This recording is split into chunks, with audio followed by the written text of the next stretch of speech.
Oh.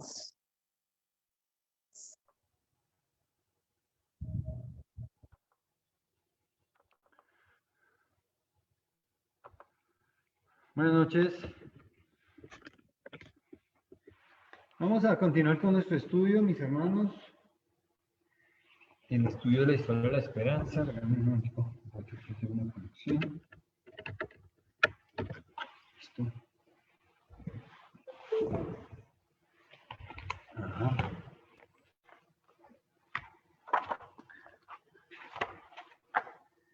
Estamos en la cartilla, en la página 24.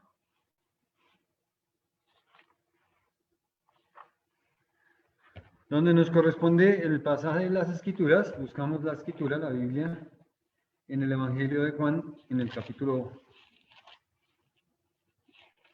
4.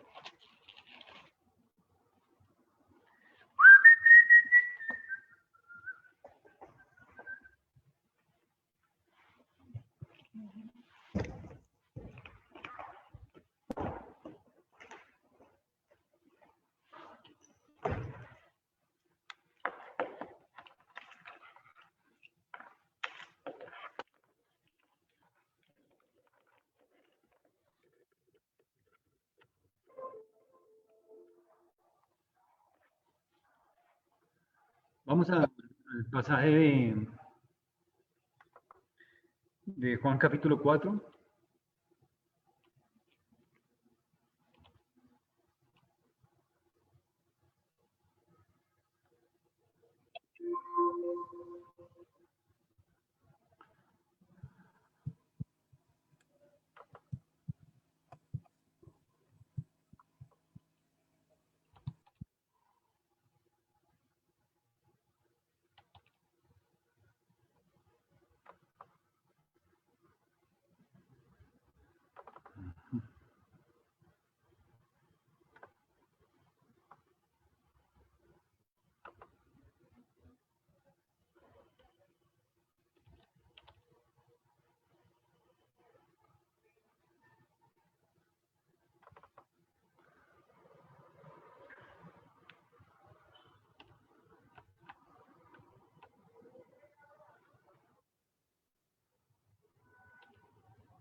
Bien, buenas noches. Entonces otra vez vamos a buscar en Juan capítulo 4. Vamos a comenzar hoy con el evento 25. Vamos a orar y entonces damos inicio. Bien, Señor, queremos darte gracias esta noche, esta tarde nuevamente, Señor, por tu misericordia por nosotros, Padre, durante todo este día, Señor, fue algo nuevo para nosotros, Padre.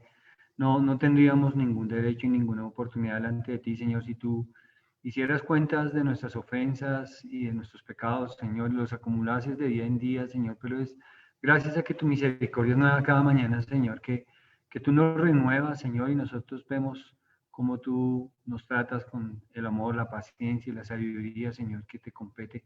Y te damos gracias, Señor, por Jesucristo, nuestro Salvador, que nos ha dado acceso directo delante de tu presencia, Señor. No venimos aquí a jactarnos, Señor, ni a ufanarnos de ningún mérito propio, Señor. Todos nosotros seríamos solamente unos miserables pecadores perdidos, Señor, si no hubiera sido por la obra soberana de gracia, Señor, a través de la cual tú nos trajiste a ti mismo, Señor, y nos libraste de seguir viviendo esas vidas vanas y perniciosas. Te pedimos sabiduría, Señor. Queremos entender tu palabra y queremos estudiarla y guardarla en nuestro corazón, Señor, para poderla también compartir con otros. Que eso sea algo, Señor, donde cada uno de nosotros pueda dar un fruto de gloria a tu nombre, Señor. Así que dejamos delante de ti el estudio y te agradecemos, Señor, este tiempo y el recurso y la oportunidad que nos das de estar reunidos en el nombre de Jesús. Amén. Bien, evento 25. Dice: en otra ocasión, Jesús le explicó a una mujer de Samaria la manera en que Dios podría satisfacer permanentemente su sed espiritual. Entonces, el título de este episodio este episodio de la historia de la esperanza es el encuentro con una mujer samaritana. Y vamos a evaluar, vamos a repasar lo que fue el encuentro. Dice Juan capítulo 4, versículo 3 al 42. Vamos a leer la letra A, que está allí en el evento. Dice: en los días de Jesús, la gente de Samaria era despreciada y hasta odiada por la mayoría de los judíos. Los líderes religiosos habían prohibido a la gente judía incluso conversar con ellos, ya que eran considerados inmundos según su religión. Con esto en mente, leamos entonces Juan capítulo 4, versículo 3 al 9. Juan 4. El Evangelio de Juan en el capítulo 4. Este es un capítulo larguito del Evangelio. Tiene 54 versículos. Vamos a leer entonces algunos de ellos para ir evaluando el encuentro de Jesús con esta mujer samaritana. Juan 4, 3 al 9 dice: salió de Judea y se fue otra vez a Galilea, y era necesario pasar por Samaria. Vino pues a una ciudad de Samaria llamada Sicar, junto a la heredad que Jacob dio a su hijo José. Estaba allí el pozo de Jacob. Entonces Jesús, cansado del camino, se sentó así junto al pozo. Era como la hora sexta. Vino una mujer de Samaria a sacar agua, y Jesús le dijo: dame de beber, pues sus discípulos habían ido a la ciudad a comprar de comer. La mujer samaritana le dijo: ¿cómo tú, siendo judío, me pides a mí de beber, que soy mujer samaritana? Porque judíos y samaritanos no se tratan entre sí. Entonces, en el inciso A decía: en los días de Jesús, la gente de Samaria era despreciada y odiada por la mayoría, si no todos, los judíos. Era muy arraigado esto en las culturas allí entre los de Judea y los de Samaria. Nos acordamos un poco de esta situación y que sucedió después de la muerte del rey Salomón. El reino de Israel se dividió en dos. Quedaron un grupo al norte y otro grupo al sur. El grupo al norte fue conocido, y lo vemos en los libros de historia del Antiguo Testamento, fue conocido como Israel, o los del norte, las tribus del norte. Allá quedaron, eran 12 tribus, ¿se acuerdan? En nuestra lectura de la Biblia hemos repasado todas estas cosas, que eran 12 tribus las que representaban a toda la nación de Israel.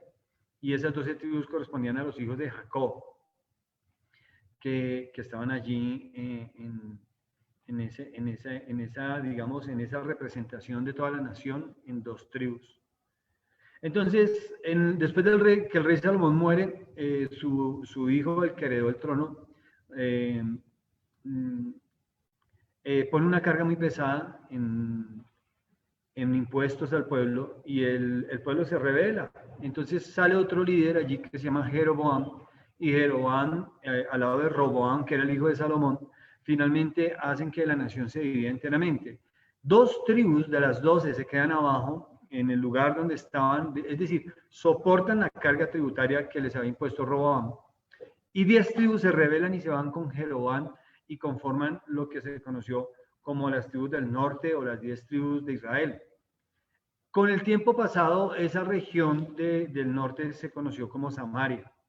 Y básicamente, pues había, a pesar de que eran de la misma familia de los judíos, había desprecio entre los unos y los otros, porque realmente la gente del norte, las 10 tribus, empezaron a apartarse de vivir en obediencia a Dios y a las Escrituras, y tomaron entonces razones para formar un nuevo centro de adoración, y finalmente sucumbieron pues a la idolatría y al paganismo y a una cantidad de cosas que Dios condenaba en la Biblia.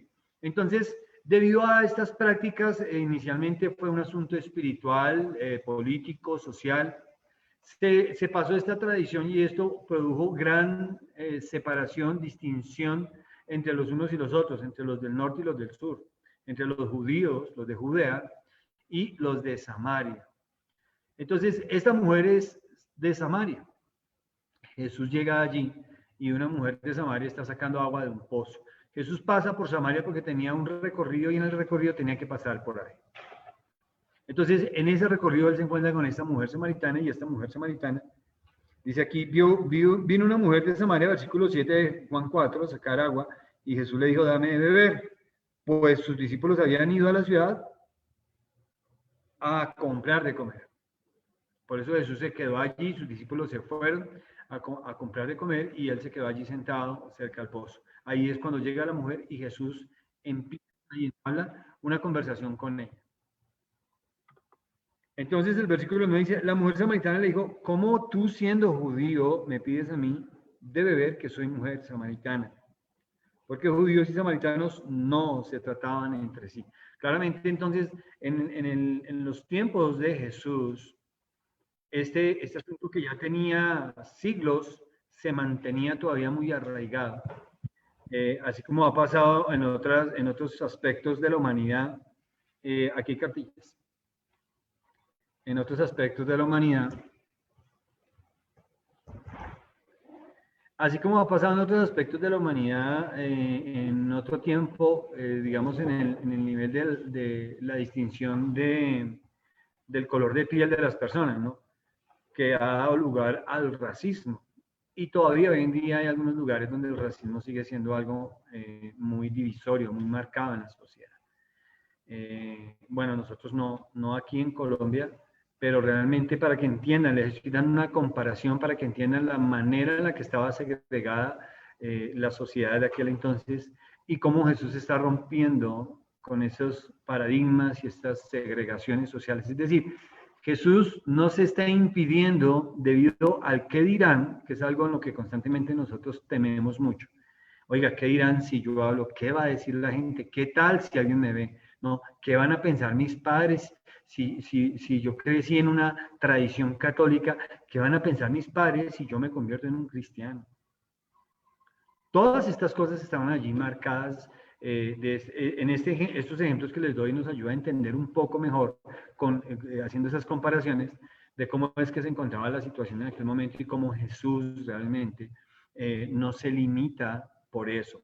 Entonces, el literal B dice, lea Juan 4, 10 al 15. Vamos entonces a continuar la lectura de Juan 4.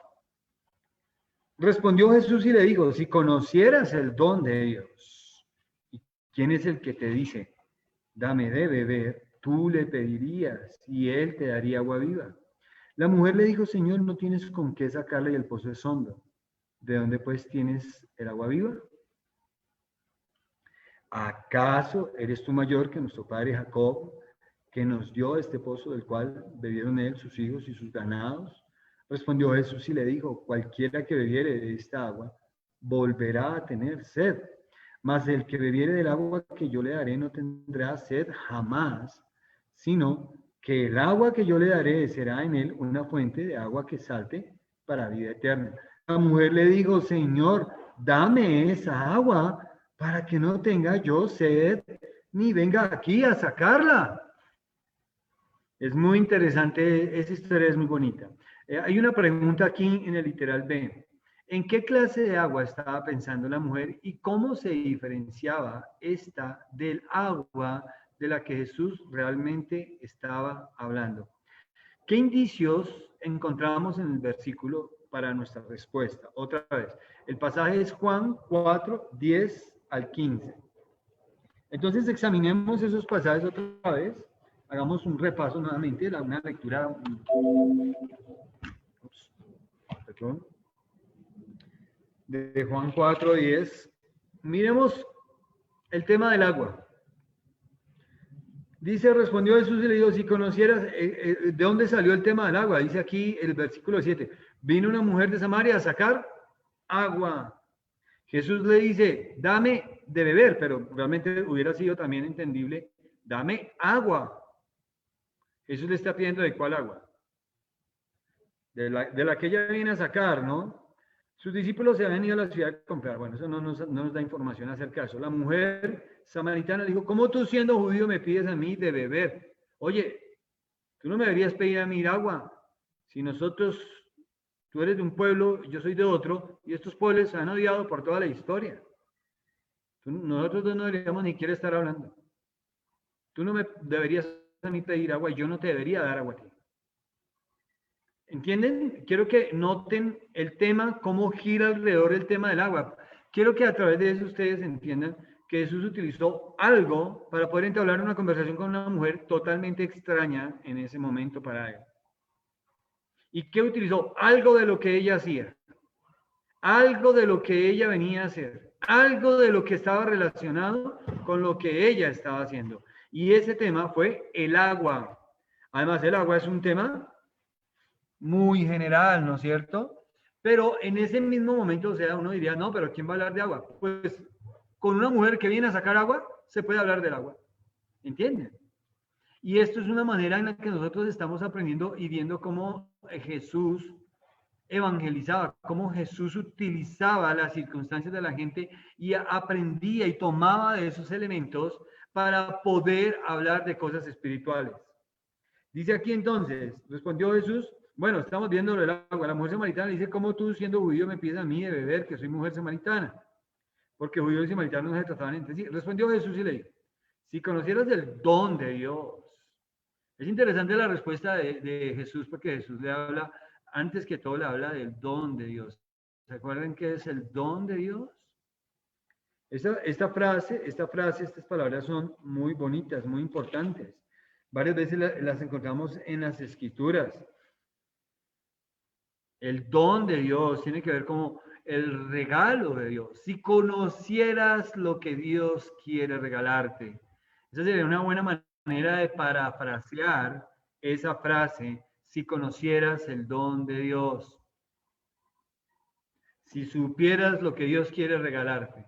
Ahora, esto es muy interesante porque siendo Dios, los regalos de Dios no pueden ser cualquier cosa barata, ordinaria, ¿no? Insignificante, vana. Si es Dios quien da un regalo, debería ser algo importante. Mira lo que dice el versículo 10. Jesús le dijo, si conocieras el don de Dios, ¿y quién es el que te dice otra vez el tema? Dame de beber. Todo el tiempo Jesús está utilizando el agua y lo relacionado con el agua, beber el agua. Tú le pedirías y él te daría agua viva otra vez.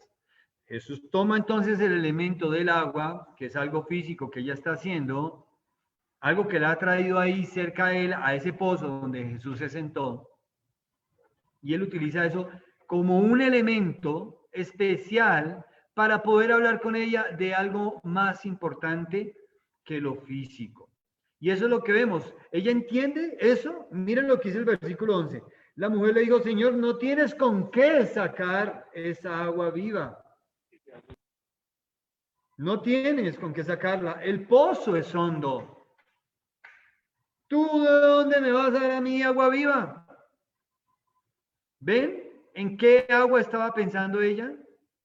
Ella interpretó que el agua viva de la que Jesús le hablaba, tal vez esa era a esa agua física que estaba ahí, y que de pronto en las manos de Jesús podía ser un agua especial. Un agua especial que si Jesús la cogía y hacía un rezo o decía unas palabras sobre esa agua, entonces esa agua ahora tenía un poder especial. Ya no era H2O, sino era H2O y estrellita. Algo súper especial. Pero ella mantenía su mente en el agua. Yo creo que en medio de la conversación ella miró. No solamente le responde a Jesús, sino que mira a Jesús. A ver, Jesús está ahí sentado esperando a sus discípulos. Él no lleva equipaje. Los discípulos tuvieron que irse a buscar de comprar, de comer, porque ellos no llevan ni siquiera que comer. Así era el ministerio del Señor Jesús. Vivía itinerante. Caminaba el Señor y no andaba preparado para las cosas todo el tiempo. Pero él no iba a perder esa oportunidad de hablar con esa mujer, y eso es lo que estamos viendo en el Evangelio. El Evangelio, según San Juan, nos muestra cómo Jesús aprovechó de una situación con una mujer en un pozo para hablar de cosas más profundas, espirituales. Entonces, la respuesta a qué clase de agua estaba pensando la mujer es clara a la luz de ese versículo 11. La mujer le dijo, Señor, no tienes con qué sacarla. ¿Cuál agua? La física. El pozo es hondo. ¿En dónde estaba el agua física que ella pensaba? En un pozo. ¿De dónde tienes tú agua entonces viva? Jesús le dice, ¿eres tú mayor que nuestro padre? Ah, no, responde ella. Sigue ella. ¿Ella es tú mayor que Jacob, que nos dio este pozo del cual bebieron él, sus hijos y sus ganados.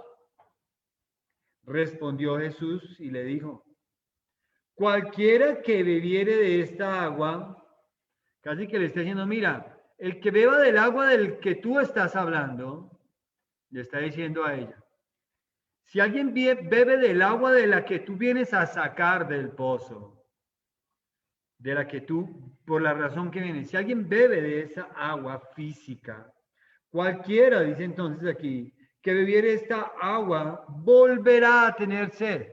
Díganme, ¿es eso? ¿Tiene sentido? ¿Es natural? La respuesta de Jesús es clara, está especificando, mira, tú puedes satisfacer tu sed ahorita con agua si tienes sed, pero seguramente más tarde o mañana vas a tener que volver a venir a llenar tu cántaro porque vas a volver a tener sed. Entonces vas a volver a necesitar de esa agua. Cualquiera que bebiera esa agua, así que esa agua tenía capacidad, esa agua física de la que ella piensa, tiene capacidad de satisfacer la sed física, y esa sed física es una satisfacción momentánea, temporal, por un momento, por un rato. Estoy que me muero de sed, toma agua y tomas agua y ya no tengo. Pero puede que al rato tengas otra vez sed, o mañana, o al siguiente día, o a las horas, en fin. Esa agua es un agua física para satisfacer sed física. Y es un agua provista solamente y limitada para eso físico. Así que esa agua no tenía un poder especial que tal vez ella imaginó en sus preguntas a Jesús. Cualquiera que bebiere esta agua volverá a tener sed, mas el que bebiere del agua que yo le daré, oiga, algo importante, si alguien bebe de un agua que yo puedo darle, dice Jesús, si alguien, tú tienes un cántaro, vienes a sacar agua de un pozo, y esa agua que puedes sacar es capaz de satisfacer tu sed física. Tú vas a tomar de esa agua física y vas a satisfacer tu sed temporalmente. Más adelante vas a volver a tener otra vez sed. Vas a volver a buscar otra vez de esa agua. Pero si alguien bebe del agua, dice Jesús, versículo 14, si alguien bebe del agua que yo le puedo dar, dice Jesús, solo él puede dar esa agua. Dice Jesús aquí a la samaritana, no tendrá sed jamás. Nunca, jamás tendrá sed.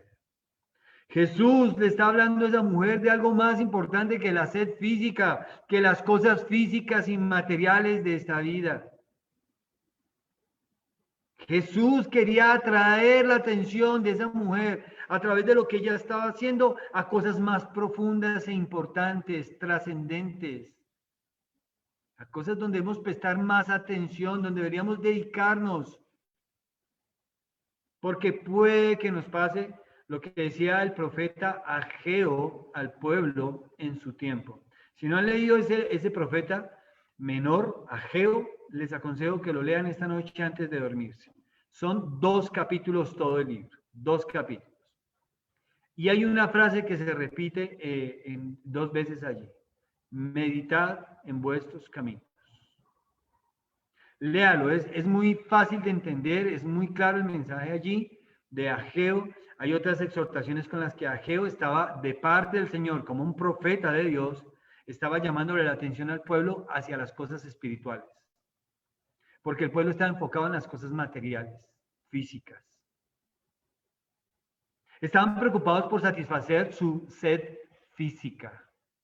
Tal vez querían llenar un cántaro y traer agua a la casa para satisfacer su sed física y la sed física de otros. Es una sed que se puede satisfacer solo por un rato. Tú vas a trabajar mucho un día para satisfacer algo que al momento o a los días vas a volver a tener sed y vas a sacrificarte y a esforzarte mucho por algo que realmente te va a dejar vacío todavía. No te va a llenar. Pero resulta que esas cosas a las que tú te dedicas te roban tu energía, el tiempo, te ocupan, te distraen de lo verdaderamente importante. Y es allí donde Jesús está trayendo la atención de la mujer samaritana y a través de esa escritura de nosotros. Si alguien bebe del agua que yo tengo poder para darle, del agua que yo poseo, de un agua que yo le puedo dar en el don de Dios, esa agua, si la bebe, no tendrá sed jamás. Si el agua que yo le puedo dar, dice ahí en la segunda parte del versículo 14, será en él una fuente de agua que salte a vida eterna. Miren, es algo espiritual. Entonces, ¿en qué clase de agua estaba pensando la mujer? En un agua claramente física. Ella estaba concentrada en las cosas físicas, materiales. ¿Cómo se diferenciaba entonces el agua en el que ella pensaba de la que Jesús realmente estaba hablando? Una gran distancia. Miren, ¿cómo se diferenciaba? El agua física tiene un lugar donde encontrarse y puede satisfacer la sed de manera momentánea. En cambio, el agua que ofrece Jesús es un agua que solo Jesús puede darte y tiene el poder de satisfacer los anhelos, los deseos más profundos de tu alma y de todo tu ser. No volverás a tener sed nunca de nada más una vez Jesús sea lo que satisface todo en ti. Hay una escala de valores aquí representada, hermanos, donde Jesús nos muestra cómo Dios valora una cosa con la otra. No es que trabajar por el agua física es malo. Nunca Jesús señala eso de esa manera con ella. Pero le dice, mujer, hay algo más grande que esa misma agua y yo lo tengo y te lo puedo dar. Y si lo recibes, si lo haces tuyo y lo bebes, finalmente, mujer, tu vida va a cambiar radicalmente de la tierra al cielo. De la muerte a la vida. Ustedes ven la mayoría del mundo enfocados ¿en qué? ¿En las cosas del cielo o en las cosas de la tierra?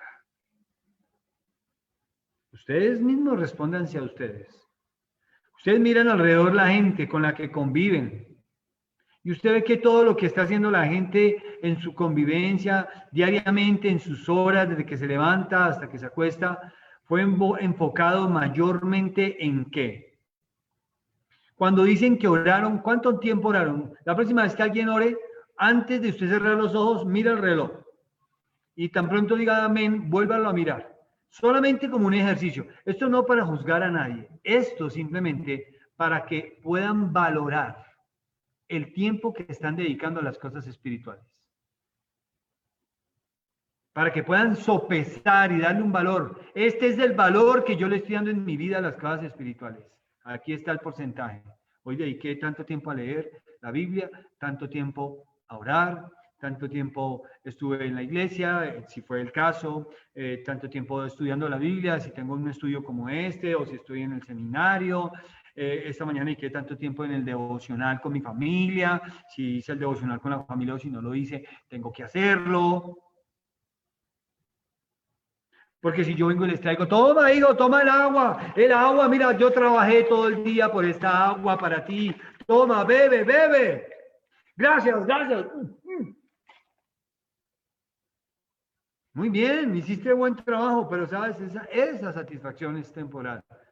Más rato vuelve a tener sed. En cambio, la sed de nuestra vida se profundiza en cosas que no son físicas y materiales. Saben que ya hay libros, hay documentales, hay historias, uno encuentra hoy en día en YouTube de todo, y hay historias de gente que tenía muchísimo dinero, y no se sabe qué pasó, pero luego terminaron en la calle, en la indigencia, o luego una persona fue y se quitó la vida, y uno dice, espérate. Tenía todo lo materialmente habido y por haber. Toda su sed de cosas materiales estaba completamente satisfecha. Un buen carro, una buena casa, con buenos muebles, estudio, un buen trabajo, un cuerpo cuidado, esbelto, bello. ¿Por qué se quitó la vida? Porque todos los seres humanos tenemos una sed más profunda y solo Jesús la puede satisfacer. Nadie más. Pero nosotros nos la pasamos concentrados, enfocados en las cosas físicas y materiales de este mundo. Y no pensamos en la sed espiritual que tenemos en nuestras vidas. Nos descuidamos, nos apartamos, nos distraemos, nos olvidamos. Y cuando menos, miren, los problemas en las vidas de las familias de los creyentes vienen cuando los dos creyentes que son los responsables de las familias, el papá y la mamá, descuidan ese alimento. La mamá puede trabajar duro en la casa, el papá puede trabajar duro afuera en su trabajo para proveer las cosas, para que todo vaya, pero si descuidaron la parte espiritual, empiezan los problemas. Los hijos empiezan a hacer sus cosas y los papás ni cuenta se dieron. Los hijos empiezan a amar más las cosas de este mundo porque dicen, mi papá ama más las cosas de este mundo, a eso le dedica todo el día. Las cosas de Dios para mi papá no son importantes, entonces, ¿por qué tienen que ser importantes para mí? Dicen los muchachos. Y eso no es que no es que lo digan, sino que ellos razonan, ellos se entienden. Más de una vez ellos me han dejado ver cuando hablo con ellos que ellos se dan cuenta de cosas espirituales en la casa. No, en mi casa no. Y en cambio, cuando tú ves una familia fortalecida, unida, fuerte, involucrada, fiel, tú vas a darte claramente cuenta que eso tiene que ver con su vida espiritual, con que la sed de su alma está siendo satisfecha con esa agua viva que Jesús satisface, de la que no tenemos sed jamás. Una vez bebida, ya no volvemos a tener sed. Nada se compara con esa agua, nada sustituye esa agua. Solo Jesús la da y es una agua que puede hacernos saltar, pasar de vida terrenal simplemente a una vida eterna, que son cosas mucho más valiosas. La Escritura lo dice en esos términos, Mateo 6:33, mas buscar primeramente el reino de Dios y su justicia y todo lo demás os será añadido, pero nosotros no le creemos a Dios muchas veces. Entonces, aquí está el cómo ella veía y cómo Jesús veía. Claramente tenemos que darnos cuenta también que había una diferencia abismal. Ella parecía muy enfocada en el agua física, porque aun cuando Jesús comienza a hablarle de cosas espirituales, cuando le menciona agua viva, eso es algo que no, el agua de por sí, el agua representa vida, pero como tal el agua no tiene vida, ¿no?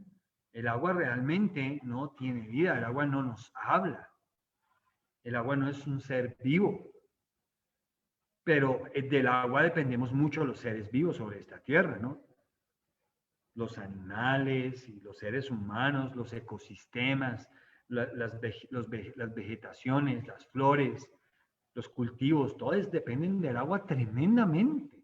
Entonces mire cómo la conversación de Jesús está tomando algo que es casi que esencial para la vida, pero Jesús nos habla de algo más profundo en nuestras vidas, de una necesidad más grande que tenemos, en la que nosotros no debemos descuidarnos. Entonces, hay una gran diferencia muchas veces en cómo Jesús ve nuestras vidas y cómo nosotros las vemos. En qué tan espiritual estoy siendo y cómo Jesús ve lo espiritual que soy. Y lo espiritual no se juzga simplemente por el cumplimiento de ciertas cosas, como algunas personas piensan. Yo soy espiritual si hago esto, esto, esto y esto, yo estoy bien con Dios. Estás equivocado. Si estás valorando esas cosas como el propósito de tu comunión con Dios, basándolo en lo que haces para Dios o en lo que le das a Dios. Acuérdate que dice la Biblia, mío es el oro, de Jehová es la tierra y su plenitud, el mundo y los que en él habitan. Él es el único verdaderamente dueño de todo. Todos, sin lugar a duda. Esto es así. Todos los seres humanos sobre esta tierra no somos dueños de nada realmente. Llegamos desnudos a este mundo cuando nacimos de nuestra madre y nos devolvemos otra vez. Del polvo eres y al polvo volverás, dice el Señor, sin nada. No podemos llevarnos una pieza de metal, un billete ni una moneda. Nada nos podemos llevar. Ese hecho nos demuestra a nosotros que no somos dueños de nada. Simplemente administramos. Eso sí somos. Y somos buenos administradores o malos administradores. Y eso no se mide en el fruto de lo que estoy haciendo en lo material, sino en cómo sopeso lo material en comparación con lo espiritual. Y si las cosas espirituales en mi vida no son tan importantes y no les dedico tanto tiempo, tanto cuidado, tanto esfuerzo, como se lo dedico a las cosas de este mundo, entonces yo tengo un desequilibrio en mi vida, serio, delicado, espiritualmente. Y es aquí donde vienen las palabras del Señor. Mujer, yo tengo un agua que puede satisfacer tu sed totalmente, porque no vuelves a tener sed jamás. Pero es un agua que yo solo te puedo dar. Y si la bebes, vas a cambiar. Tu vida va a saltar a vida eterna. Y esto es lo que el Señor quiere. La Biblia dice que cuando los creyentes hemos creído en Jesucristo, ya tenemos vida eterna. Solamente que a veces parece que tenemos vida eterna, pero seguimos viviendo para las cosas de este mundo. Y no sabemos. La parábola en Lucas 12 dice, necio, esta noche viene a espiritualme lo que has provisto de quién será. Y realmente la parábola allí en Lucas 12 enseña que el hombre era muy buen administrador, no era un mal administrador, era un hombre muy sabio en lo material. Pero debido a esa sabiduría en lo material, el man tan enfocado, el man dice, tengo muchas cosas que voy a hacer, ya sé, voy a construir unos graneros. El hombre fue muy sabio, muy inteligente en lo que hizo. Pero luego viene una voz del cielo que le dice, necio, necio, vienen a pedir tu alma lo que has provisto de quién será. ¿Cómo te vas a presentar tú delante de Dios? ¿Buscaste primeramente el reino de Dios y su justicia y todo fue añadido? ¿O buscaste todo lo añadido y el reino de Dios y su justicia? No lo buscaste. ¿O invertiste el mandamiento y buscaste primeramente lo terrenal y las cosas aquí y dejaste que el reino de Dios fuera añadidura en tu vida? Porque eso puede pasar y es peligroso. Es peligroso porque nosotros vamos a tener que rendir cuentas al Señor de todo lo que hicimos como mayordomos delante de Él. Y si nosotros nos creíamos dueños de algo y pensábamos que estábamos haciéndole un favor a Dios cuando hacíamos algo, la verdad, hermanos, eso no se lo estoy diciendo yo de mí, es que estamos totalmente equivocados. Teníamos el valor de las cosas invertido. La realidad era que yo no era dueño, sino administrador, pero me creía el dueño. Y como me creía el dueño, pensé que eso era todo lo que tenía que hacer, enfocarme en eso. Y por eso está la enseñanza ya de Lucas 12 que dice necio. Y luego dice, la enseñanza ya dice, así es el que se hace para sí tesoros y no es rico para con Dios. El problema es, el joven rico también de la enseñanza de Mateo de 19 es otro ejemplo muy claro en eso. Señor, ¿qué tengo que hacer para heredar la vida eterna? Guarda los mandamientos. Maestro bueno, dice, ¿no? ¿Por qué me llamas bueno? Solo Dios es bueno. No hay nadie más, sino Dios es bueno. Nadie más es bueno. Solo Dios. Guarda los mandamientos. Ya los guardé. Le dice, ¿cuáles? Estos, guárdalos. Todo eso lo he hecho desde mi juventud. ¿Qué más me falta? Bueno, te falta una cosa nomás. Imagínense. Él quería una lista de cosas para hacer para ganarse la vida eterna. Jesús le dice, los mandamientos están ahí, revísalos. ¿Cómo están los mandamientos en tu vida? Y él decía, no, yo los cumplo todos los días, fielmente. Cuando los mandamientos nadie los ha cumplido. Solo Jesucristo ha vivido de manera perfecta delante de la ley. Ningún sacerdote, ningún hombre, nadie vivió perfectamente delante de la ley. La ley es para darle conocimiento de pecado al hombre. No es para que el hombre venga a jactarse delante de Dios.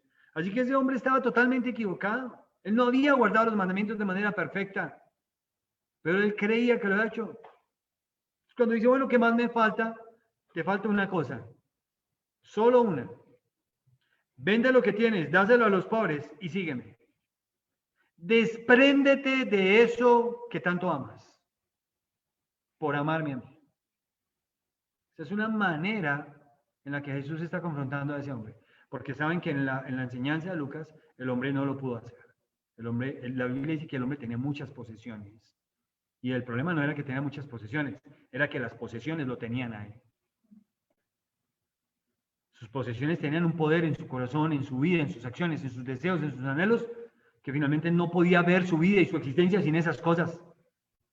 Y cuando Jesús le dijo que lo único que tenía que hacer era dejar de amar eso para amarlo a él, él no se sintió capaz de hacer eso y finalmente se fue triste. Jesús luego reflexionó con sus discípulos y les dijo que difícilmente entrará una persona que ame más las cosas de la tierra al cielo. ¿Por qué? Porque ese amor hacia las cosas de esta tierra no le deja amar al Señor como debe amarlo. Nosotros nunca estamos dándole suficiente al Señor. No piensen, mis hermanos, que diezmamos y ofrendamos, o porque servimos en la iglesia, porque hacemos un ministerio, porque trabajamos en X, estamos haciendo mucho por Dios. Nunca, nunca hemos hecho mucho por Dios. Nunca hemos dado lo suficiente. Siempre sigue habiendo necesidad, apenas con lo que nosotros damos, apenas alcanzamos medio a cubrir los gastos, hermano. El día que la iglesia tuviera, mira, la otra vez escuchaba a un pastor en una enseñanza, el pastor decía que realmente la obra de Dios se veía detenida porque solamente el 4% de los creyentes en las iglesias son fieles con sus diezmos y ofrendas. El resto de la gente no es fiel en eso. Le es fiel, mire, son fieles con sus vicios, con sus gustos, ¿sí? Con sus planes de ir a comer rico cada vez que les llega la quincena, con sus paseos. A esos son fieles y a esos sí le invierten y no escatiman. Pero para las cosas de Dios, ahí sí es con medidas, ¿sí? Con números, con cuentas. Y yo ya di. Y tú no ves el mundo y la necesidad que tiene. La Biblia dice, la mies es mucha y los obreros son pocos. Y el pastor decía, ese es el problema. Los cristianos todavía mantienen invertido el orden que Dios le ha dado a las cosas. Porque no es el orden que yo le doy, es el orden que Dios le da a las cosas. Aquí en el encuentro con esta mujer samaritana, Dios muestra el orden que deben tener las cosas en nuestra vida. Primeramente lo espiritual, primeramente Dios, primeramente lo que esté relacionado con Dios, luego lo demás. Y si hay algo que no puede estar, que está compitiendo para dejar a Dios de primeras, entonces tal vez, si yo no lo dejo, tal vez eso termine apartándome que Dios sea lo primero en mi vida. O en algún momento el Señor nos deje allí, porque como el Señor también, como decía un niño en un video, el Señor a veces actúa como un caballero y, tú tomaste esa decisión, ahí está bien, toma tu decisión. Asume también las consecuencias. Necio. Así es el que se hace para sí tesoro, sino rico para con Dios. No se les olvide una tarea que les dejo para al finalizar de la clase, antes de acostarse, lean simplemente los 2 capítulos del libro de Ageo. Leanlo. Mediten, piensen lo que dice Ageo, solamente leanlo y ya. Y van a tener que reflexionar muchísimo en esas escrituras. Leamos ahora, pasemos al punto C. Lea Juan 4, 16 al 18.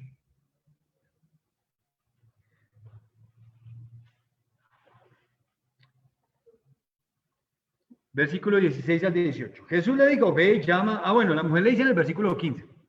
La mujer le dijo, Señor, dame esa agua para que no tenga yo sed ni venga aquí a sacarla. Claro, eso sonaba demasiado maravilloso para ella, pero mire ya lo que está diciendo. Para que yo ya no tenga más sed y para que yo no tenga que venir aquí y sacarla, trabajar en esto. Dame eso. Jesús le dijo, ve, llama a tu marido y ven acá. Yo le digo, ¿sabes? A mí me gustan las cuentas claras. Ve y traes a tu esposo. Vamos a tener una reunión, él, tú y yo. Respondió el versículo 17, nos dice, respondiendo la mujer y dijo, no tengo marido. Jesús le dijo, bien has dicho que no tienes marido, porque 5 maridos has tenido, y el que ahora tienes no es tu marido. Bueno, has dicho con verdad. Jesús se le ha metido en lo más personal a esta mujer, en su vida íntima, especialmente en el pecado que la tiene allí, impedida para ver las cosas espirituales, porque ella todavía no las ve. Ella todavía no entiende el valor de esas cosas espirituales. Ella todavía no sabe quién es Jesucristo realmente y todavía no ha rendido su corazón a Jesucristo. Ella simplemente quería de esa agua porque sonaba demasiado maravillosa, interesante. Oiga, así que bueno, yo no tenía que venir acá, dame de esa agua. Jesús le dice, claro, está disponible, solamente trae a tu marido. Para ver cómo ella trata con su pecado. ¿Y cómo ella trata con su pecado? Ahí lo vemos. Trae a tu marido. Ella responde, no tengo marido. ¿Cómo trata ella con su pecado? La manera más típica en la que todos los pecadores tratamos con nuestro pecado, porque me incluyo sin lugar a dudas, eso es común en todos los pecadores. Evasivamente tratamos con nuestro pecado. Que se hable de otros, que se hable del pecado de otros, pero que no se hable de mi pecado. No, ¿cómo se te ocurre? ¿Usted se imagina cuántos pensamientos pudieron venir a la mujer? Yo me imagino la escena. Jesús le dice, ella se emociona con lo que Jesús le estaba hablando. Oye, sí, qué bueno, esto sería buenísimo. Sus pensamientos empiezan a dar vueltas y dice, buenísimo, satisfago mi sed y ya no tengo que volver aquí. Uy, no, y este judío me la está ofreciendo de gratis. Dámela, dámela. La quiero, listo, me estás ofreciendo algo. Es un don de Dios, es un regalo, es gratis, no me cuesta nada. Bueno, si es tan cierto, dámela, dámela. Jesús le dice, claro que te la quiero dar, claro que te la voy a dar, pero primero, muéstrame cómo tratas tú con tu pecado. Así que trae a tu marido. Bueno, la relación de una mujer con su esposo es la relación más cercana que puede haber. Mire, yo pienso que es la relación más, inclusive no pienso, la Biblia dice que la relación más parecida a la que Cristo tiene con la iglesia es la relación que tienen los esposos, el esposo con su esposa.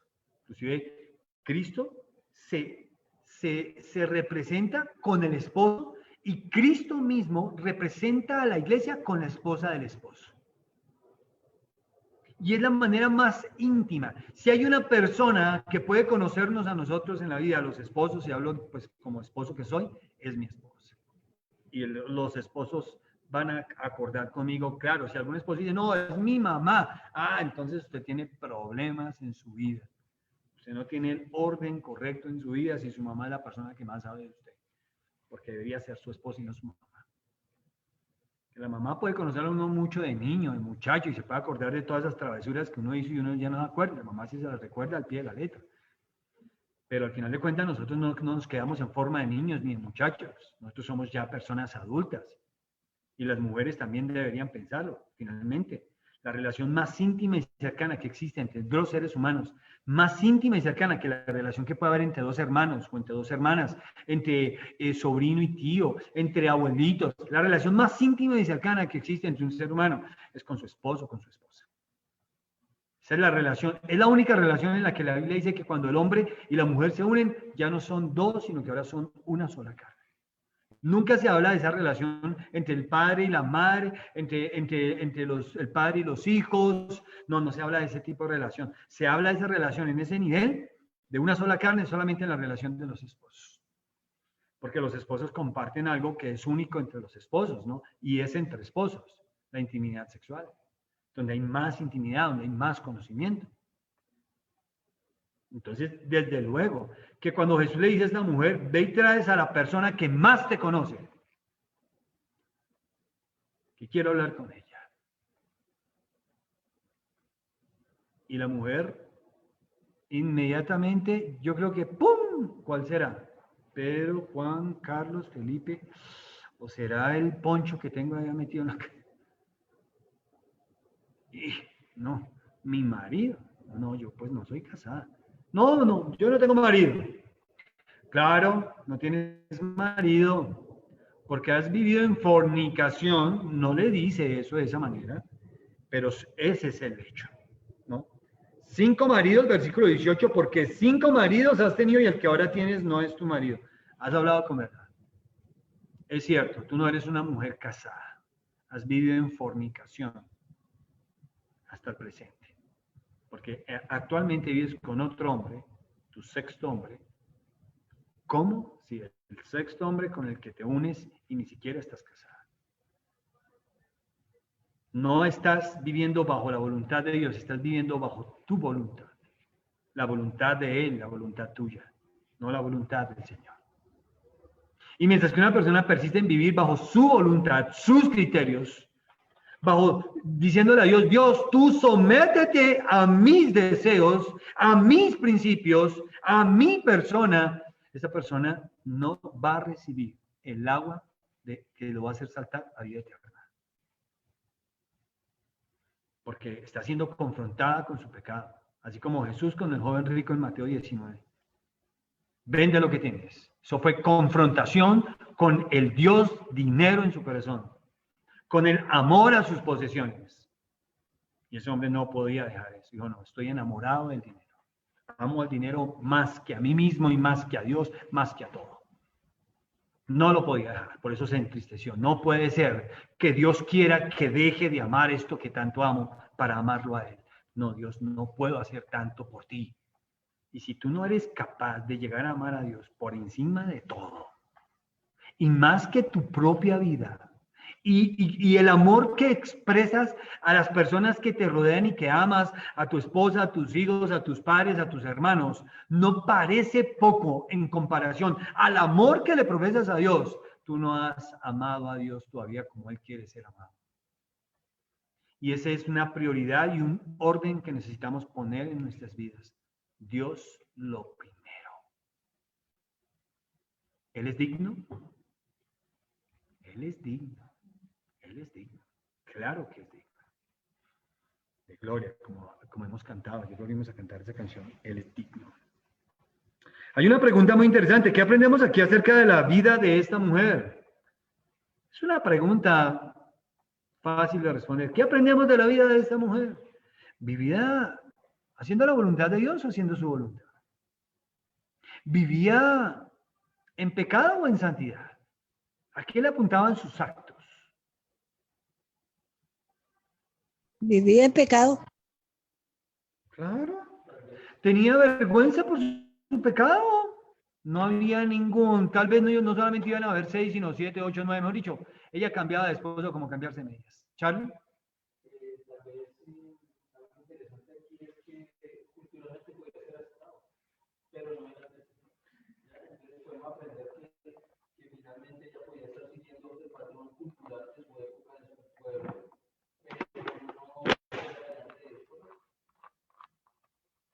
Charlie dice aquí que esa mujer vivía en lo socialmente aceptable. Es decir, que delante de sus amigas y de su familia, que seguramente, es que eso es así, miren, no hay nada más claro. Mira, cuando una persona le patrocina el pecado a otra persona, es porque también hay o el mismo pecado u otros pecados parecidos en su propia vida. Por eso es que las personas que toleran el pecado en la vida de otros, lo más frecuente que yo he visto es porque ellos mismos toleran o los mismos pecados o otros pecados en su propia vida. Y ese es este mundo. Este mundo no está llamando a una mujer que tenga esta experiencia. En este caso, esta mujer que tenía 6 maridos con el que estaba viendo, no la va a llamar para nada una fornicadora, porque eso va a dañar su autoimagen, ¿sí? Y eso va a ser ofensivo, y es que eso es estigmatizarla, y eso es ser un feminicida, y eso, o sea, esto lo van a llamar, esto no es políticamente correcto. Pero ¿qué hace el Señor? Sigue los patrones de la sociedad, del mundo, hace lo que la gente quiere que se haga. O el Señor verdaderamente, en su gran amor y en su deseo de que esta mujer conozca el agua viva, que el don de Dios le puede dar a través de Jesucristo, la reciba, pero que no lo puede recibir a menos que ella empiece a tener una comprensión de la vida de pecado que ha llevado. Y acerca de eso se arrepienta. Porque si no hay arrepentimiento, tampoco hay salvación. Eso es claro en la Biblia. El arrepentimiento es necesario para la salvación. Eso es que hay gente por ahí cristiana que va a iglesias y que le dicen amén y que leen la Biblia y viven en pecado abiertamente, ellos están engañados. Si usted conoce gente así, hábleles y adviértales. Están engañados. Que más bien dejen de hablar de un Dios al que no conocen, porque si lo conocieran, este Dios no les va a patrocinar sus pecados. Este Dios les va a confrontar con su pecado. Y hasta que ellos no se arrepientan de su pecado, es decir, lo abandonen, no va a haber oportunidad de salvación en sus vidas. No va a haber ninguna oportunidad de salvación. Eso lo dice la Biblia. Si no os arrepentís, todos pereceréis. Y Hechos 17 dice que Dios manda a todos los hombres en todo lugar que se arrepientan. El arrepentimiento es un mandamiento en la Escritura y es una de las obras que hace el Espíritu Santo en la vida de un pecador cuando le trae a Jesucristo. Si el Espíritu Santo trae a un pecador a Jesucristo, no lo va a dejar allí para que simplemente simpatice con Jesucristo, para que le quiera poner adornos a Jesucristo, gorritos de fiesta y decoraciones a Jesucristo. No, Él no quiere sus decoraciones. Él es suficientemente glorioso, Señor, majestuoso, digno en Él mismo. Él no necesita mis decoraciones. Él no quiere nada de eso. Él no quiere que le llame Señor si no le tratas como Señor. Él no quiere que le cuentes a otros de la salvación en Jesús si tú mismo la has rechazado. Abstente de hacerlo. Tú no eres quien para hablar de la salvación si tú mismo no has experimentado la salvación en tu propia vida. No tienes ningún derecho. No deberías hablar de esa salvación porque no la conoces. No puedes hablar de algo que no conoces. De algo que no hace parte de tu propia vida. No le puedes decir a gente que haga algo que tú mismo no has sido capaz de hacer, arrepentirte de tus pecados. Entonces, eso de que la gente haga una oracioncita, eso es fácil. Eso de que la gente venga a la iglesia, ay pastor, que tengo que hacer para que mi hija venga a la iglesia, pues simplemente tráigala. Pero una cosa es que venga, otra cosa es que se arrepienta de sus pecados, otra cosa es que crea en Jesucristo. Y si no hay arrepentimiento del pecado, tampoco hay salvación. Eso asegúreselo a cualquier persona. Así está escrito, así está en la Biblia. Jesús no dejó a esta mujer allí celebrando su pecado. Toma, te voy a dar esta agua, ven, acércate aquí, voy a orar contigo. Y luego la despidió y ella siguió allá en fornicación con ese sexto hombre en su vida. Vivir en impureza delante de Dios, en desobediencia, haciendo su voluntad. Sí, socialmente aceptable, en lo políticamente correcto, pero fuera de la voluntad de Dios. Y delante de Dios, entonces lo que ella hace es condenable. Ante los demás puede ser aceptable, ante ella misma puede que no sea tan grave, pero el problema no es ese, no es que ella no es su propio juez. No es que todos vamos a tener que comparecer delante de Dios y delante de Dios no nos vamos a poder librar de su justo juicio. Todos vamos a tener que ser juzgados finalmente. Pero si tú crees en Jesucristo como tu Salvador, Dios te ofrece que el juicio de tus pecados que cayó sobre su Hijo se te cuenta en tu favor por creer en Él. Pero no debes decir que crees si no te has arrepentido. Eso es falso. Hay muchos ejemplos en la Biblia. El eunuco que iba con Felipe en Hechos capítulo 8 le dijo, bueno, ¿qué tengo que hacer para ser bautizado? Felipe no le dijo, bueno, ¿sabes qué? Dame una ofrenda. Felipe le dijo, ¿sabes qué? Si crees de todo corazón, tienes que creer de todo corazón. No puedes creer en una parte de tu corazón, tienes que creer de todo corazón, con todo tu corazón. ¿Cómo Dios quiere ser amado? ¿Cuál es el mandamiento? ¿Amarás al Señor tu Dios de vez en cuando? ¿Amarás al Señor tu Dios con un poquito de tu corazón? ¿Con un poquito de tu mente? ¿Cómo dice el mandamiento? Es que no lo recordamos, hay que repasarlo, hermanos, hay que repasar las escrituras, porque el mandamiento dice que amaremos al Señor nuestro Dios con todo nuestro corazón, con todas nuestras fuerzas, con toda nuestra alma, con toda nuestra mente, no con una parte de ello. Si tú no le das el lugar a Dios en tu vida que Él merece, no te atrevas a llamarlo a Señor, porque te estás engañando a ti mismo con un Señor al que no te has sometido. Te has engañado, vas a morir engañado. Vas a engañar a otras personas, le vas a decir, mira, yo ya soy cristiano, hice una oracioncita y mira, vivo, ay, oiga, pero, ay, es que hay unos cristianos así chéveres como yo. ¿Cómo no? ¿Cómo no que nos vamos a burlar? ¿Usted no vio lo que fue el sacrificio de Jesucristo? ¿No ha leído las Escrituras? Que al que no conoció pecado, Dios lo hizo por nosotros pecados y que una vez Dios lo hizo pecado, lo abandonó.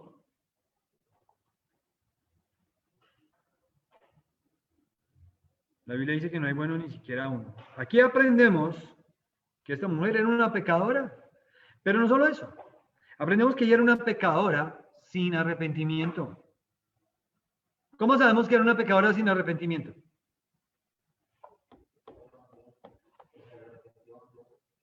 Señor. Perfecto. El arrepentido abandona su pecado. ¿Había ella abandonado su pecado? ¿Tenía ella intenciones de abandonar el pecado? Ninguna.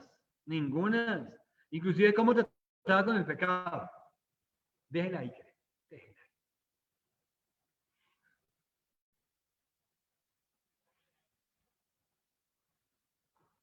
¿Cómo trataba ella con su pecado?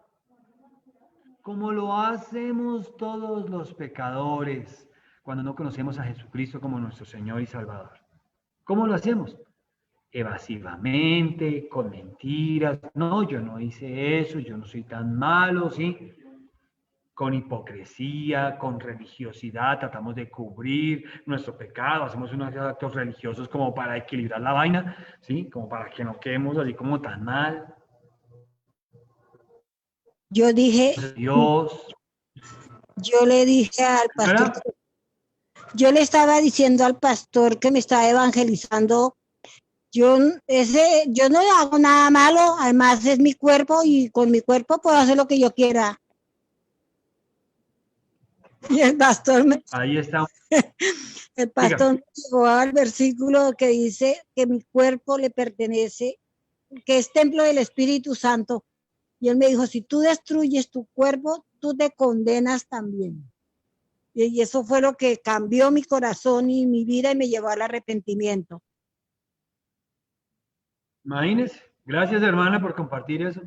Es muy claro, es muy claro.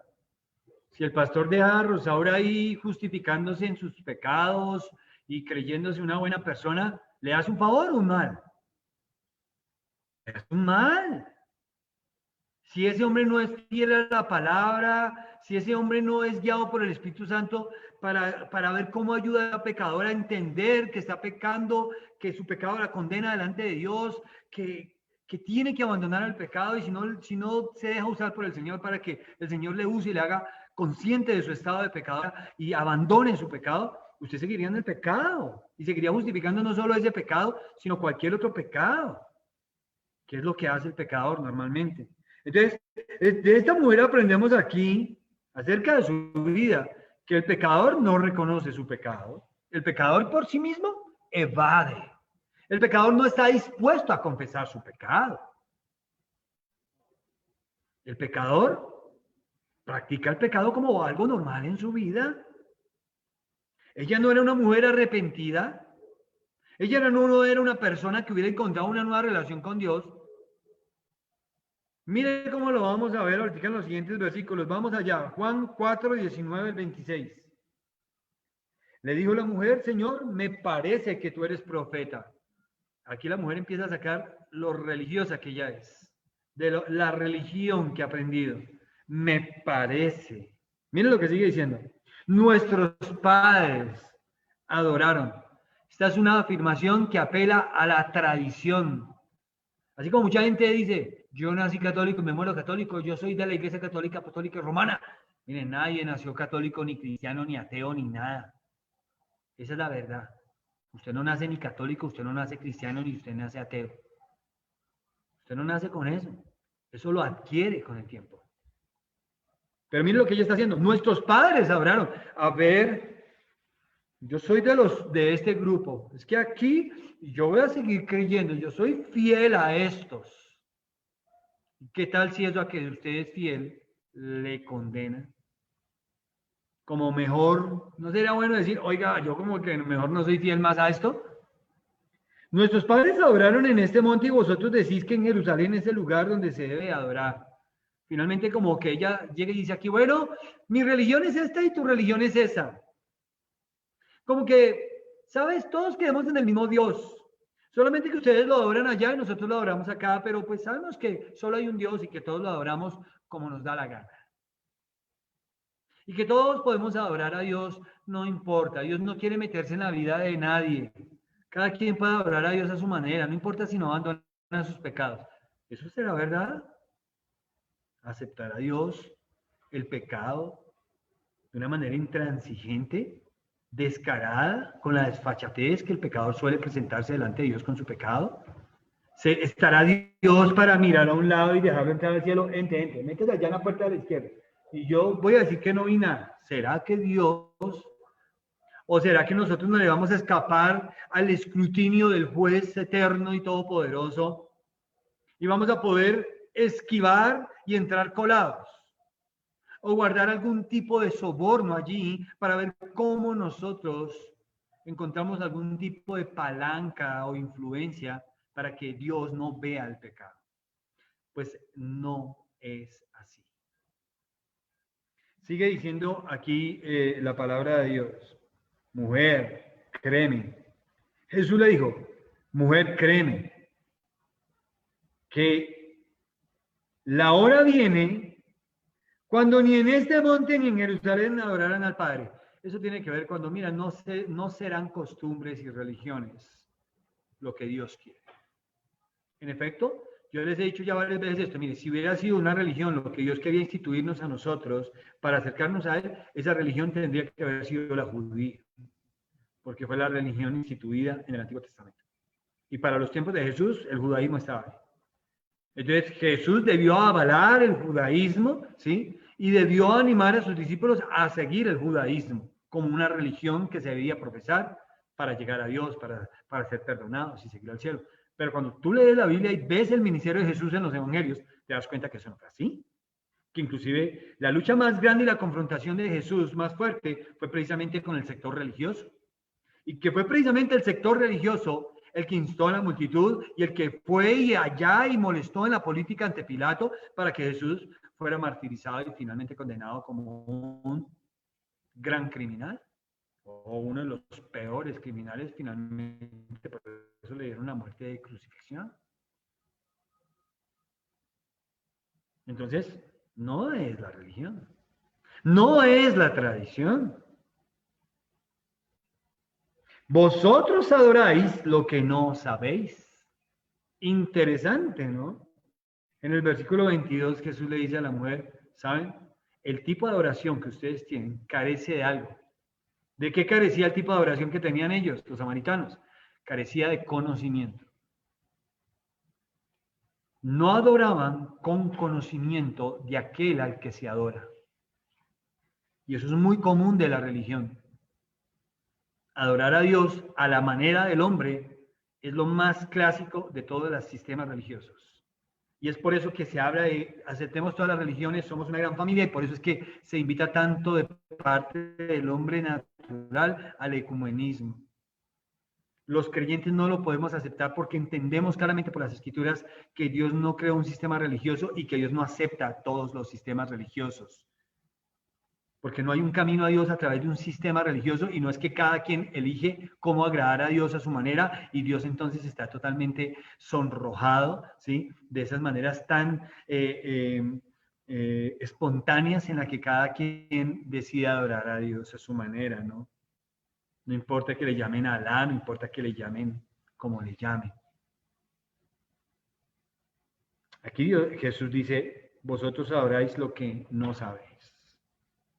Porque realmente se requiere un conocimiento de quién es Dios y es lo que va a hacer Jesús aquí. Porque la salvación viene de los judíos y claramente eso es una revelación escritural. Recuerden de lo que hemos visto aquí, ¿cómo podemos saber nosotros que la salvación viene de los judíos? A ver, una respuesta. ¿Cómo podemos saber que la salvación viene de los judíos? Jesús le está diciendo eso a la samaritana. ¿Cómo eso puede ser cierto? Un razonamiento bíblico, un argumento bíblico. ¿Cuál sería?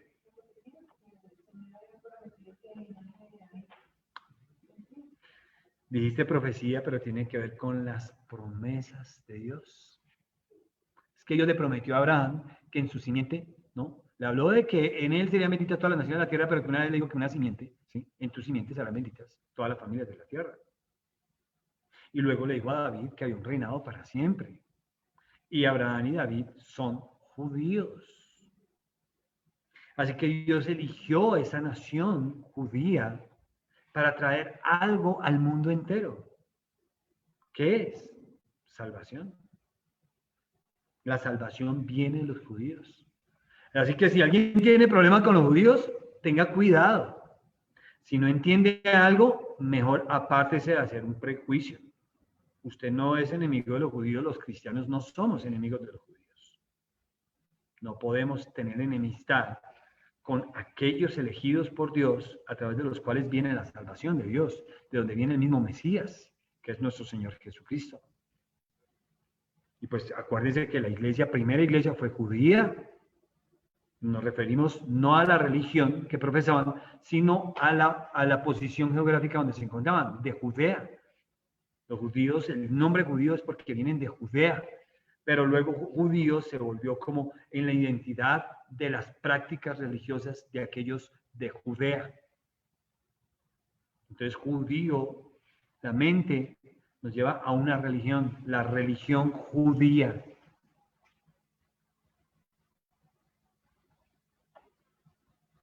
Versículo 23. Mas la hora viene y ahora es cuando los verdaderos, aquí está, como no es una adoración sin conocimiento, luego no hay mucha adoración verdadera. Si la gente adora a Dios a su manera, sin conocimiento de Dios, su adoración es falsa.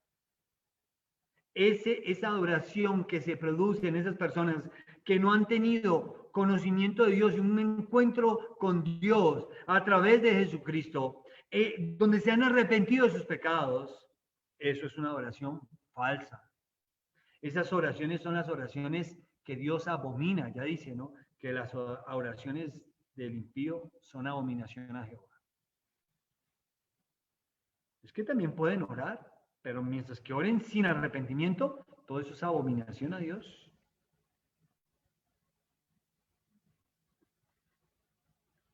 Ahora es cuando los verdaderos adoradores adorarán al Padre en espíritu y en verdad, porque también el Padre, tales adoradores, busca que le adoren. Y es increíble porque aquí el centro de la adoración que menciona Jesucristo lo centra en la adoración al Padre. Jesús no atrae la adoración hacia Él, a pesar de que como Dios, la segunda persona de la Trinidad, le adoramos. Sin embargo, siempre la enseñanza e instrucción es adorar al Padre. Ahora, no se nos ocurre adorar al Padre sin Jesucristo porque el Padre no te ve a ti, ¿sí?, de ninguna manera aceptable si no vienes vestido de Jesucristo. Eso sería si no eres un verdadero cristiano, si no eres un seguidor de Jesucristo. Eso es ser un verdadero cristiano. La Gran Comisión manda a ir y a ser discípulos. Significa seguidores. ¿Y que sigan a quién? ¿La denominación X? ¿Al pastor X? No, señores, que sigan a Jesucristo. Y si hay personas que están siguiendo más al pastor, al papa, a la virgen y a todo eso, más que a Jesucristo, entonces eso es adoración falsa. Oraciones que son abominación a Jehová. La hora viene, ahora es cuando verdaderos adoradores van a adorar al Padre en espíritu y en verdad, porque también el Padre, tales adoradores, busca que le adoren. El Padre no quiere ser adorado entonces de cualquier manera. El Padre quiere ser adorado con conocimiento de a quién adoramos. Ese es el problema. Ya saben que el problema más grande que tiene todo pecador es enfrentarse al Dios que ofende. Al Dios santo, justo, glorioso, eterno, maravilloso, poderoso, perfecto, sabio, omnipresente, omnipotente, omnisciente.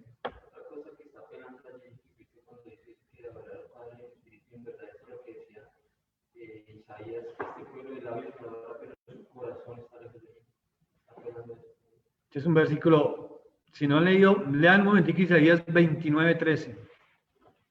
Que Charlie citó esas escrituras ahorita hablando de un reclamo que una vez el profeta Isaías le expresó al pueblo como profeta, ¿no? Como profeta de Jehová, del Señor. Isaías vino y le habló al pueblo. En el capítulo 29 del profeta, del libro del profeta Isaías. Mire lo que dice el versículo 9. Deteneos y maravillaos, ofuscaos y cegaos, embriagaos, y no de vino, tambalead y no de sidra. Porque Jehová derramó sobre vosotros espíritu de sueño y cerró los ojos de vuestros profetas y puso velo sobre las cabezas de vuestros videntes, y os será toda visión como palabras de libro sellado, el cual, si dieren al que sabe leer y le dijeren, lee ahora esto, él dirá, no puedo porque está sellado. Y si se diere el libro al que no sabe leer, diciéndole, lee ahora esto, él dirá, no sé leer. Versículo 13. Dice pues el Señor, porque este pueblo se acerca a mí con su boca y con sus labios me honra, pero su corazón está lejos de mí y su temor de mí no es más que un mandamiento de hombres que les ha sido enseñado. Por tanto, he aquí que dice aquí, por tanto, dice el Señor, he aquí que nuevamente excitaré yo la admiración de este pueblo con un prodigio grande y espantoso, porque perecerá la sabiduría de sus sabios y se desvanecerá la inteligencia de sus entendidos. Ay de los que se esconden de Jehová encubriendo el consejo y sus obras están en tinieblas y dicen, ¿quién nos ve y quién nos conoce? Vuestra perversidad ciertamente será reputada como el barro del alfarero. ¿Acaso la obra dirá a su hacedor no me hizo? ¿Dirá la vasija de aquel que la ha formado no entendió? ¿Qué reclamo, no? El centro del reclamo de las palabras del profeta está en el versículo 13. Pero todo lo que habla antes es un juicio que cae a esas personas que encubren su pecado y que vienen a Dios con una oración falsa. Allí están las consecuencias, la situación anterior y la situación posterior de esa oración falsa. Porque la oración falsa se da con unas condiciones preconcebidas y la oración falsa se da después de. Entonces allí se ve todo esto. Entonces volvemos aquí a la samaritana en el versículo 24. Dios es espíritu y los que le adoran en espíritu y en verdad es necesario que le adoren. Le digo a la mujer, sé que va a venir el Mesías llamado el Cristo. Cuando Él venga, nos hará conocer todas las cosas. Él será el que nos hable verdaderamente, finalmente. Dice, no, es que si Dios habló de que nosotros no le conocemos, y eso está en la Escritura, pero cuando venga el Mesías vamos a entenderlo mejor. Versículo 26. Jesús le dijo, yo soy el que habla contigo. Ya saben lo que es yo soy. Jehová. Yo soy el que soy, el que habla contigo.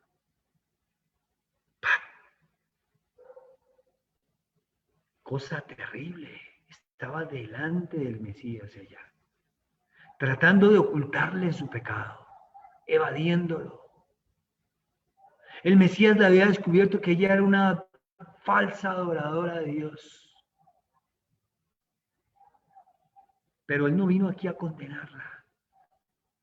Él vino a ofrecerle la oportunidad divina, la oportunidad del cielo que se nos extiende a todos los seres humanos cuando escuchamos el Evangelio. Toma el agua que Jesús te puede dar.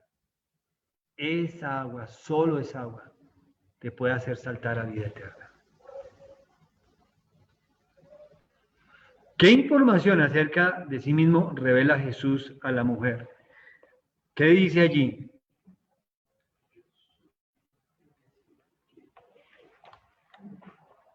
¿Hay o no hay algo acerca de sí mismo de parte de Jesús aquí?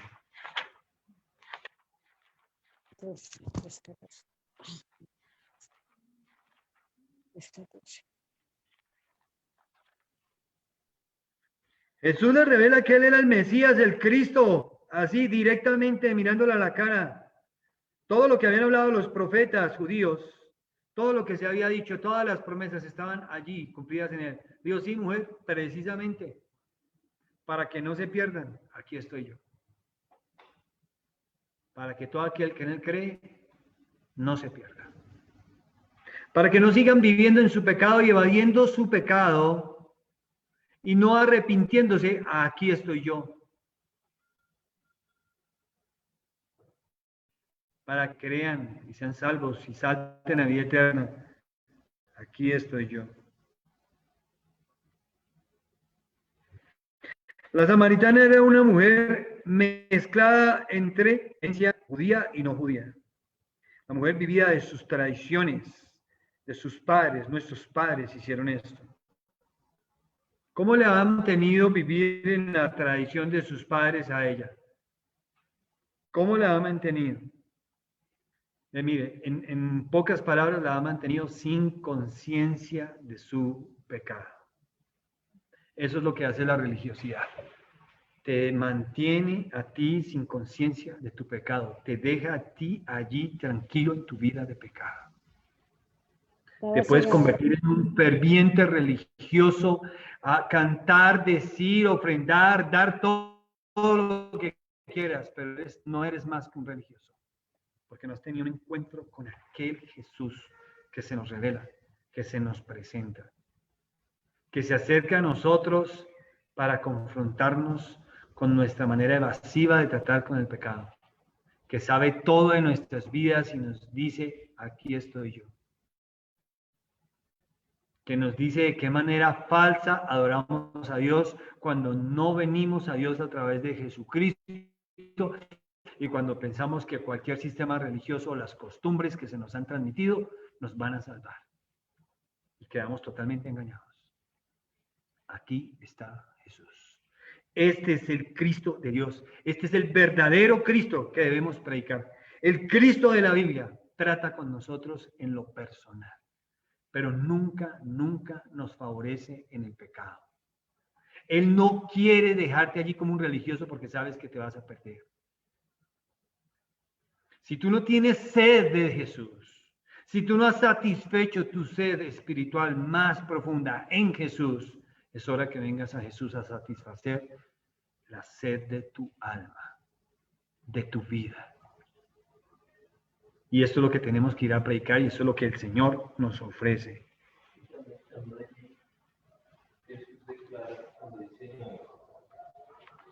¿Qué información está presentando la mujer? Le dice, el contexto es que dice que cuando venga el Mesías se nos declarará todas las cosas. Yo soy el que habla contigo. Él está apelando también allá a Jeremías 9:10, que dice que engañó su corazón y por ¿quién lo conocerá si no yo? Él está apelando también a eso, ¿no? Yo soy el que declara todas las cosas, yo soy el que todo. Muy interesante eso, Charlie, muy interesante, tienes razón. Una cosa que decía Charlie aquí, que la Biblia dice que el corazón de todos los seres humanos, todos los seres humanos en el pecado, estamos destituidos de la gloria de Dios, ¿no? Estamos en una condición caídos delante de Dios, de su gloria y su majestad.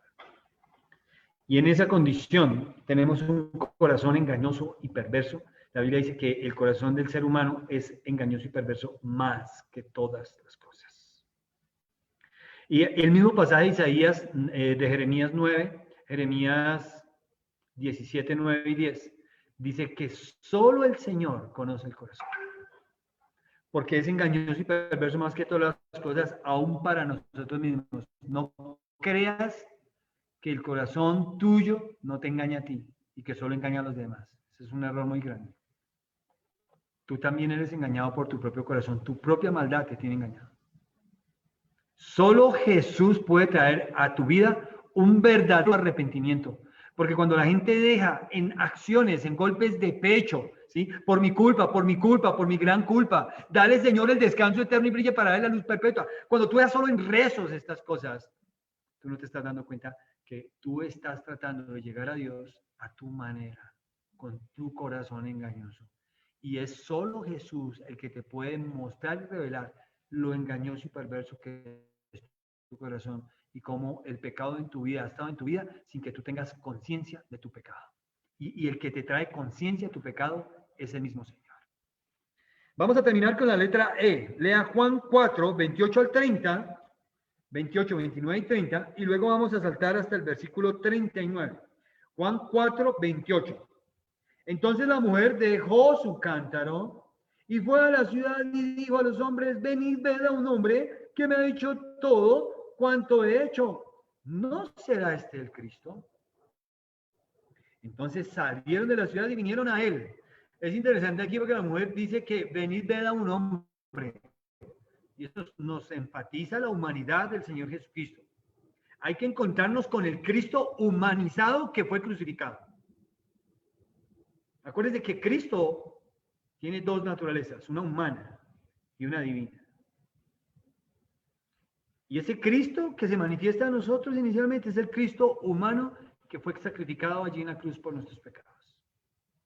Si tú no recibes a este Cristo, tú no aceptas a Jesucristo allá humanizado como el sacrificio, el Cordero de Dios que quita el pecado del mundo, no vas a conocer al Cristo que es Dios eterno y glorioso. Lo vas a tener que enfrentar como tu juez eterno. Y vas a terminar condenado.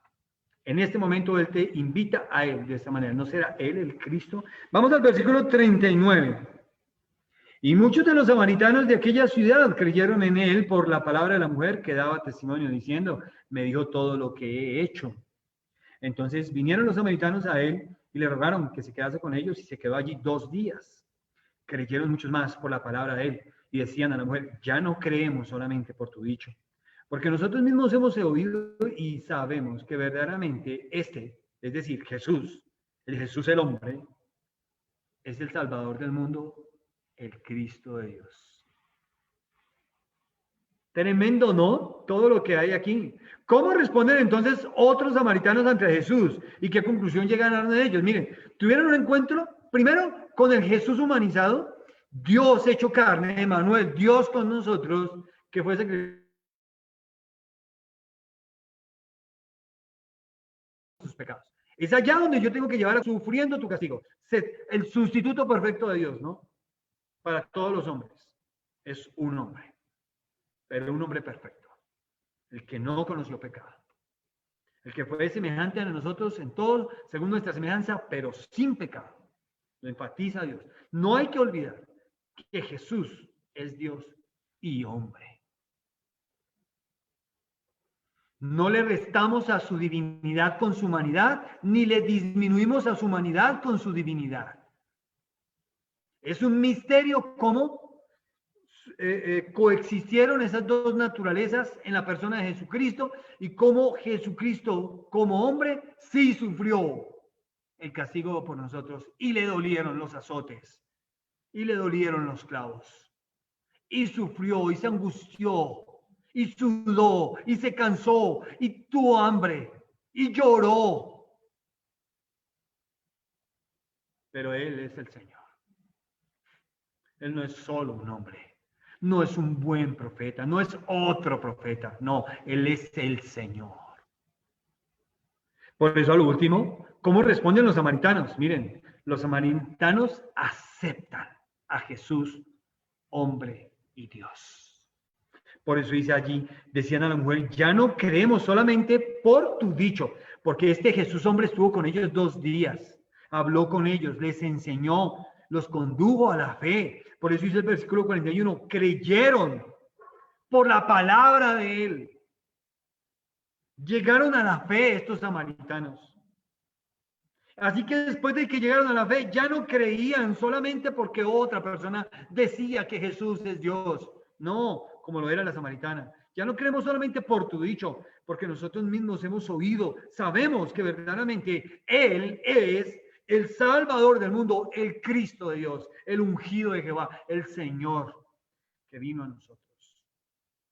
Es el mismo Señor que vino a esta tierra, y en la persona de Jesús tomó forma humana, vivió una vida perfecta, y aún así sufrió un castigo horrible. ¿Y por qué sufrió el Señor un castigo horrible y es el Salvador? Porque tú mereces el castigo que Él recibió. Tú y yo lo merecemos todo. no somos dignos de ninguna gota de sangre que el Señor Jesucristo haya derramado por nosotros. No merecemos nada. Eso es demasiado dar por pecadores viles como nosotros. Pero eso es lo que Dios hace. Así que maravíllate de Dios. Maravíllate de Jesucristo. Entrégale tu vida y enséñale a otros esto que hemos estudiado hoy. Invítalos a entregarle su vida a Jesús. Acuérdense, mis hermanos, que esta enseñanza queda allí en el Facebook de la iglesia. La pueden repasar, la pueden compartir. Si les sirve algo, hermano, aprovechenla. Pero no se queden, repasen algunas cosas de las que hemos hablado. Están allí y son sumamente importantes para que nosotros sigamos ese ejemplo. En el principio enfocamos la labor evangelística de Jesús. Pero aquí nos damos cuenta a dónde llega la labor evangelística. No es llegar simplemente a hablar un mensaje. La labor evangelística verdaderamente consiste en traer personas a Jesucristo, hacerlas seguidores de Jesucristo. Eso es lo que estamos llamados a hacer. No solamente que mi hijo, mi nieto, mi vecino lea, estudie la Biblia y le diga todo amén. Y aprenda a decir amén y sepa, y aprenda el argot, el lenguaje del cristiano, de la Biblia. No. Que vengan a Jesús, que amen a Jesús, que le entreguen sus vidas a Jesucristo. Y esto lo puede hacer un niño, un hombre, una mujer. Mire, cualquier pecador, si es una mujer pecadora como la samaritana, lo puede hacer y ahí lo vimos. Jesús no hace acepción en ese sentido. Solo es que sí exige que la persona venga con un conocimiento de su pecado que a la vez le demanda un conocimiento correcto de Dios. Y es por la falta de ese conocimiento, que no viene por religión, viene por relación, por un encuentro con Jesucristo, donde Jesús viene y nos ofrece algo que Él puede darnos, que nosotros no merecemos, es un don de Dios, pero que va a hacernos saltar a vida eterna. Y esto es el cambio que cada creyente ha experimentado en su vida. Cada verdadero creyente sabe de lo que le estoy hablando, no solamente por haber escuchado esta explicación de Juan capítulo 4, sino realmente porque eso ahora hace parte de su vida. Así que veamos hasta aquí, mis hermanos. Hoy terminamos aquí, son 8:06. Nos pasamos 6 minutos. Oremos. Nos pasamos 6 minutos porque muchos llegaron tarde. Ay, pastor, miren, agradezca que no me dan la cámara porque le señalaría así. Tú estás llegando tarde. El estudio comienza a las 6:30, hermano. No es que a las 6:30 voy a ver si me empiezo a conectar. Y si ustedes no se conectan a tiempo, realmente pues atrasan, los tratamos de esperar, pero pues la idea es que todos tomen el curso y lo terminen. Y pues organicen sus cosas y pónganse disciplinados con las cosas de Dios como se demanda en cualquier cosa de la vida en la que uno quiere tener cierto, por lo menos, éxito, uno tiene que ser disciplinado. Entonces, mis hermanos amados, les exhorto a que se conecten con el tiempo necesario para que podamos empezar a tiempo y terminar a tiempo. Gracias te damos, amado Señor Jesucristo, Dios eterno y glorioso, porque es a través tuyo que conocemos al Padre. Y hoy nuestras vidas han sido cambiadas en todo, Señor, por lo que tú hiciste por nosotros en la cruz. Gracias por tu rescate y tu salvación, y gracias por tu amor tan grande, Señor, y gracias por esta historia en el Evangelio de Juan, en el capítulo 4, Señor, que nos enseña tanto acerca de ti, de tu deseo de salvar a los pecadores, Señor, y que nosotros debemos aprender tanto de ti, Señor, porque a veces hacemos acepción de pecadores a quienes predicamos y a quienes no, y muchas veces omitimos el deber y la responsabilidad que tenemos como creyentes, Señor, de compartir el Evangelio a aquellos que no lo conocen. Y te oramos, Señor, porque en tus manos nosotros, los creyentes, Señor, y especialmente este grupo de hermanos que estamos estudiando este curso de Historia de Esperanza, Señor, seamos diligentes, Señor, en que en la medida que estudiamos la palabra, estamos obligados, Señor, por tu Santo Espíritu en nosotros, a llevar esa palabra, Señor, a otras personas que están allí confiando en sus costumbres, en sus tradiciones, en sus religiones, Señor, sin realmente haber tenido una confrontación con sus pecados y un encuentro personal con Jesucristo. Así que te pedimos sabiduría y dirección, oh amado Señor, y bendícenos, Señor, para que podamos conectarnos con más tiempo y empezar la reunión a tiempo. Ayúdanos, Señor, con nuestros deberes y quehaceres y las cosas que a veces, Señor, se interponen. Danos sabiduría, por favor, en esto, Señor. Gracias por mis hermanos y mis hermanas. Bendíceles, Señor. Les bendigo en tu santo nombre, en el nombre de Jesús. Amén. Amén. Bueno, mis hermanos, Dios les bendiga. Gracias, mi pastor. Amén, pastor. Dios le bendiga. Amén. Igualmente, mi hermanita José María, mi hermanita Rosaura, Astrid, Paola y familia Linares. Dios les bendiga a todos. Amén. No, ahí hicieron falta algo, nos faltó María Hilda, así que el celular le da oportunidad hoy en día, si usted tiene conexión a internet, usted puede conectarse con María Hilda allá en una llamada por WhatsApp, saludarla, hermana, ¿cómo está? La extrañé en el estudio.